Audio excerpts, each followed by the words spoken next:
yesterday, the Namibian government announced that it was suspending poultry imports from South Africa due to the highly pathogenic avian influenza outbreaks. Gauteng and the Western Cape are experiencing high numbers of outbreaks for the HPAI H7 and H5 strains, which resulted in millions of chickens being culled.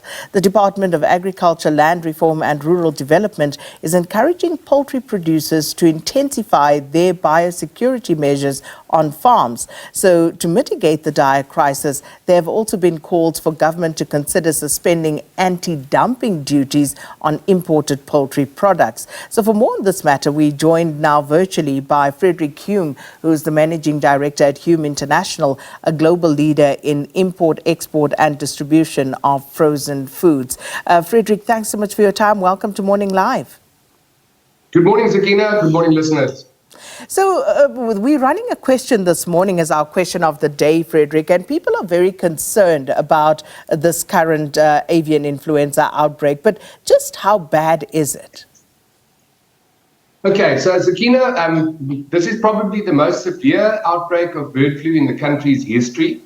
To give you a couple of examples of the damage wreaked by this current outbreak, Quantum Foods, the biggest producer of table eggs in the country, report that they've culled around 2 million chickens so far this year, amounting to losses of in excess of 100 million rand. Large vertically integrated poultry producers like Astro are expecting to declare headline losses of in excess of 18 rand a share, amounting to millions and millions of rands of lost profits. So it is extremely severe. Already, I would guess that around 2% of the country's flock has been culled, and this will have significant effects on pricing going forward. So as you say, Frederick, this is probably the worst we've ever seen in South Africa, but what is the reason behind this? Is there anything specific that is peculiar this time around? No, Zakina, just, different, more virulent strains. But it must be said that, avian influenza or bird flu is endemic in poultry flocks around the world. This is a recurring annual event. The severity of the outbreak in this case, of course, stands out, but certainly nothing new. And I don't believe that anything South Africa could have done differently would have prevented the outcome. South African poultry producers, they have extremely high levels of biosecurity. They are globally competitive, scientifically advanced in their approach. So I certainly don't believe that this is any fault of theirs. Now, Frederick, the Department of Agriculture, Land Reform and Rural Development has facilitated the importation of fertile eggs for the broiler industry. But in terms of assisting in curbing the spread, how are farmers likely to be assisted in that regard? Well, there's much more that could be done there. Many farmers are still waiting for compensation from the last outbreak in 2017. Government also won't compensate farmers for culling of healthy birds that were killed in mitigation of risk. So unfortunately, this would make it more difficult, I guess. Possibly may lead in outbreaks of the disease not being reported, may lead in farmers attempting to sell poultry meat and eggs that are infected with HPAI. So much more that can be done. I must also commend government, though, on fast-tracking attempts to get a vaccine registered. But all of this is going to take time, and we don't have time. So I'm concerned, when you say that because of the financial impact and the fact that farmers are in some instances still waiting for compensation from the last avian influenza outbreak, that they may perhaps in some instances be tempted to sell off a stock that is contaminated. How real a concern is that, and what can be done to mitigate against that? Well, if the farmers aren't sure that they're going to be compensated and compensated timely, they would obviously need, or they might be forced to take these risks, to stay afloat, essentially. So it is a very real risk, especially amongst smaller emerging producers. And obviously, as the consumers, we are concerned then that, this would be passed on to us. But how are we to then, discern whether something may be wrong or product may be contaminated?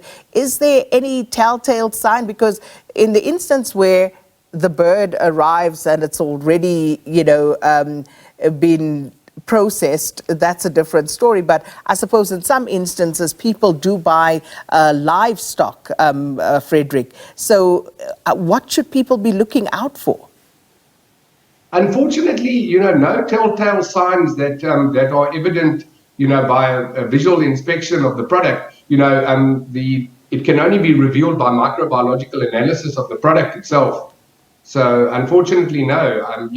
It'll be very hard for the consumer to discern. All I can suggest is that they then stick to, well-known, recognized brands, bought through formal channels. And what would be the signs that you've consumed contaminated product? Well, look, bird flu itself is very rarely transmitted from animal to human being, and shouldn't really have a material effect on the health or well-being of the consumer per se. But certainly not my field of expertise, I hasten to add, Sakina. No, fair enough, fair enough. I'm just, taking that from the fact that you say there may be a real concern here that people would try and mitigate their losses by passing on and selling contaminated products. But the Department of Agriculture, Land Reform and Rural Development has also encouraged poultry producers to intensify their biosecurity measures on their farms.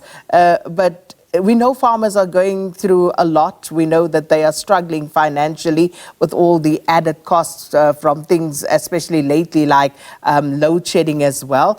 So are they in a position to really do anything further at this point? Or is this a place where the state needs to step in proactively once again, Frederick? Certainly the state needs to step in proactively. What we're really wanting here is, for any potential outbreak to be reported as quickly as possible. This then allows government to step in, quarantine, and restrict the movement of poultry products from one area to another.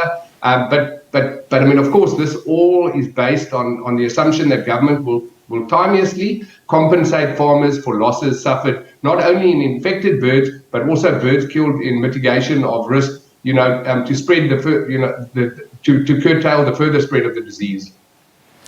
So yesterday, the Namibian government announced that they were suspending poultry imports from South Africa, and it might not stop there. So how dire do you think the economic situation may become for South Africa if more of our trading partners took this route?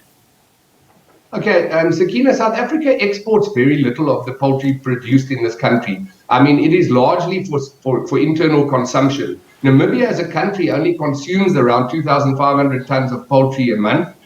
So I don't believe this will have any material impact economically, on the South African poultry industry.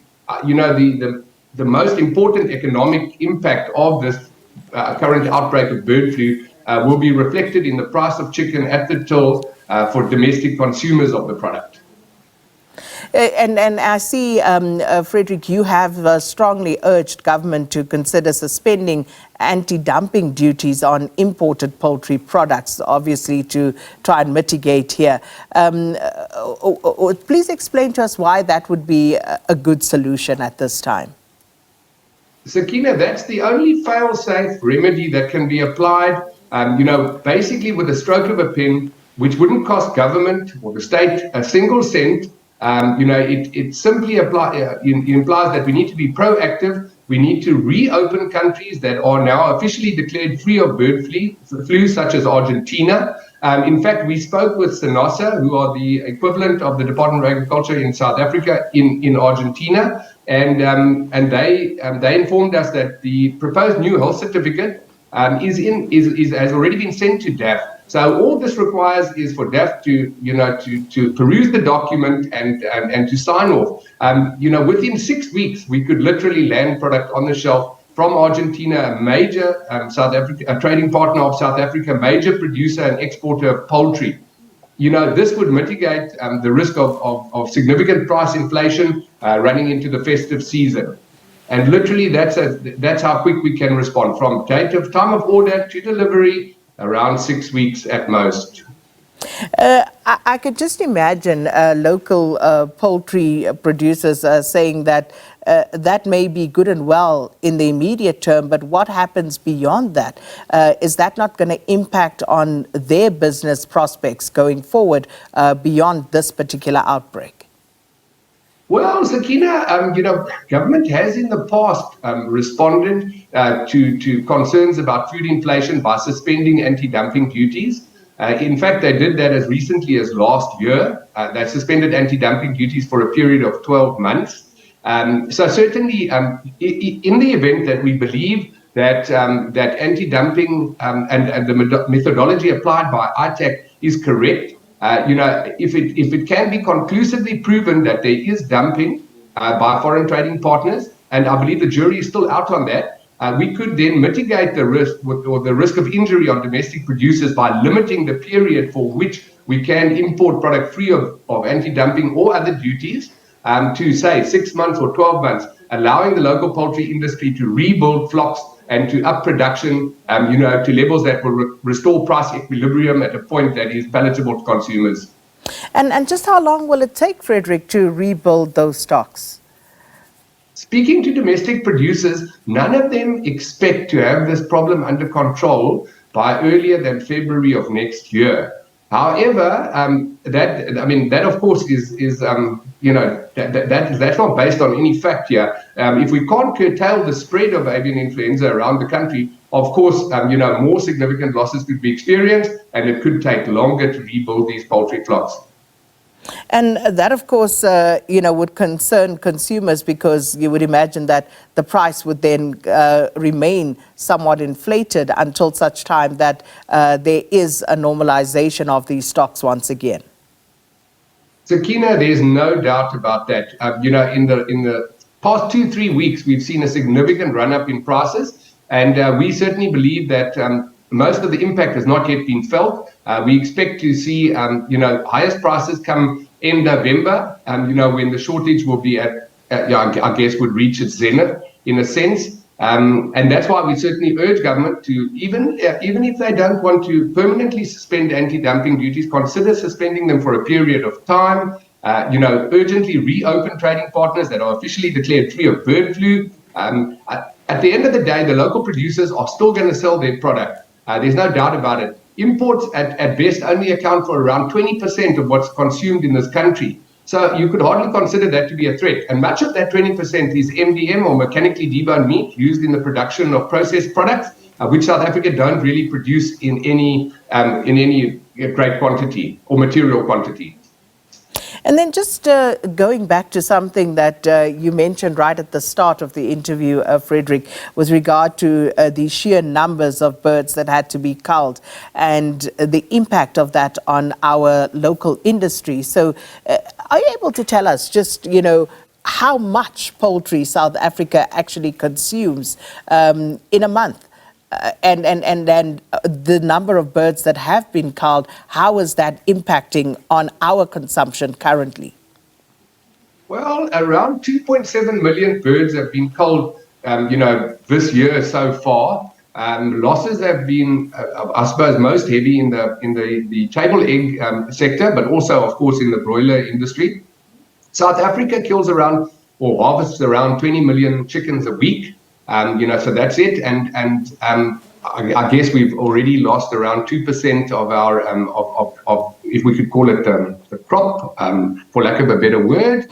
But of course, this market is finely balanced. It's not oversupplied, and even small changes to output will result in big changes in price. And that, of course, is, I suppose, the crux of the matter for so many. But just a final word from your side, Frederick, in terms of what's the best way to go from government side, and also for the producers, what can they do in the short to medium term?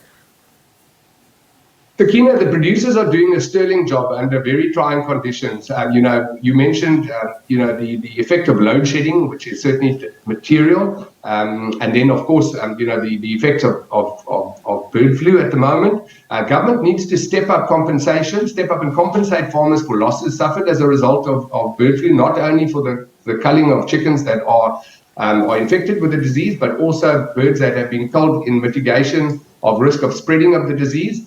This needs to be done in a timely manner. You can't be waiting around for years, to be compensated. Unfortunately, all of the costs associated with producing the chicken are real in terms of feed and all of the other inputs that go into it. But you're just not selling your output for a single cent. So this needs to be rectified as soon as possible if we want to stem the spread of this disease. And then certainly we need to act very quickly here and reopen markets that should technically be open already. Namibia itself has done a sterling job there. I mean, Namibia has reopened many European countries that are now officially free of bird flu. They've reopened Argentina, which has been free now for a number of months. So, I mean, this needs to be done quickly, and it can help in the short term. And there are other factors too. I mean, South Africa really needs to relook health certificates concluded with trading partners many years ago. We need to look at regionalization. We need to possibly consider quotas on the importation of bone-in chicken, much like is already in place for the USA. This needs to be rolled out to other countries. I don't think that we should see imports necessarily as competition for the domestic industry, rather as a supplementary source of the product. And certainly, I mean, something you can rely on at times when the domestic industry can't produce because of factors beyond their control, such as these. Well, Frederick, thank you so much for helping us understand this better. Frederick Hume is Managing Director at Hume International, talking to us about the impact of the current avian influenza, a highly pathogenic avian influenza outbreak in South Africa.